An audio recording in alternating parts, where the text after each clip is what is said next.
muscle memory after a while, and you know you're thinking, but you can't think every single note. Right. You know, you just have to blow. We were just talking about that in the chord noting class. You can't. You don't have time to think about it. You just gotta. I think you get an encyclopedia of licks, and you kind of just roll with it. I don't know where it comes from. Where does it come from? Are yours lick oriented or position oriented? Mine are both. I just think, okay, G, there's a big old G chord at Lady Goodman that lasts this amount of time, so here's my G stuff. And I'll think about a territory on the fretboard that's all good for G. But you have so many brilliant ideas, you might be just thinking of that. You might say, oh, here's a beautiful melody, I'm going to play it in this spot. I don't know, is it? Kind of both, you know. It's like, it just depends on the moment. Yeah. I'm living in the moment. They say that's a good thing to do. I think you prove it. You proved that here today. Yeah, I think, you know, I got past the point of, I tried to get past the point of thinking too much ahead. Because then if you're thinking so much ahead, then your ideas you don't expound on your ideas as well. Or I don't. How do you feel about that? So Don, when you're talking about a territory, a big G chord territory versus a lick encyclopedia, would it be right to also say that one is more melody line or horizontal oriented and the other one is more chord or vertically oriented? Well, as we mentioned in the previous class, I tend to divide musical problems or challenges into two categories. One being mandolinistic, and the other one being musical. So the music, on Lady Be Good, for example, the musical challenge. So what do we do with G, C, C sharp diminished G, A minor 7, B7, G, right? For example, that harmonic spasm right there, the saxophone players have to deal with that same information. So you need to have a concept in your mind about what notes are good for, you know, which scales are good with each chord, for example. Well, then you say, okay, great. Well, for G, it's G, it's got F sharp in it. It's G, A, B, C, D, E, F sharp, right? That's the musical side. But then, now what happens on the mandolin? How do I make my choices?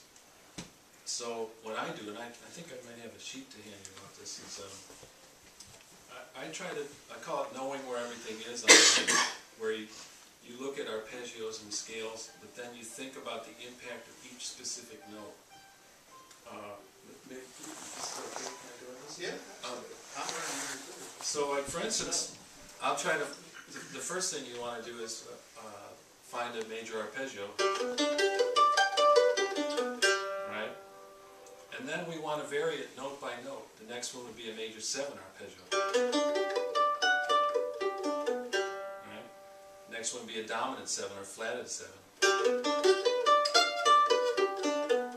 And then finally the major 6. Right? And you can do that in open keys.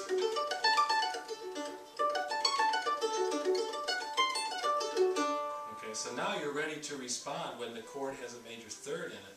You're ready to respond to major 7, 6, and dominant 7. That's most of what you need to deal with right there. Then you can take the same thing and make it minor.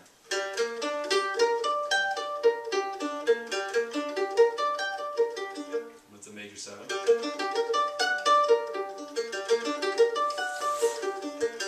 Dominant 7.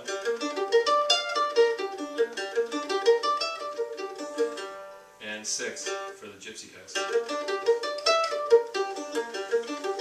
Okay, so one little drill, right? One little mandolinistic thing, and we just found territories that are comfortable for major 7, 7, 6 chords, minor major 7, minor 7, minor 6.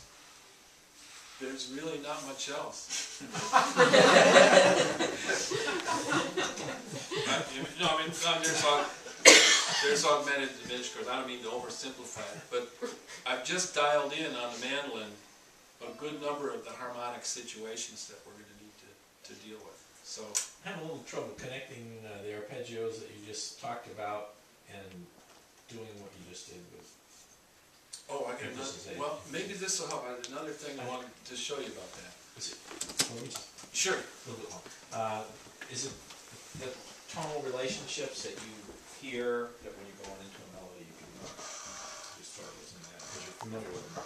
They're not- Precisely. So you start getting what you want to do when you work through the arpeggios like I did, or scales, whatever. You want to, what I like to do anyway, is attach a feeling to each one. And this is where I'm going to get my buddy to help me on this. We'll go through every note of the scale and listen for what the impact of that note is, on our listening. Or these are old hippie notions now. You have to bear with me, but each note that you could possibly play against a certain chord will have a vibe or a feel, like, hey man. So let's just if you could strum a G chord.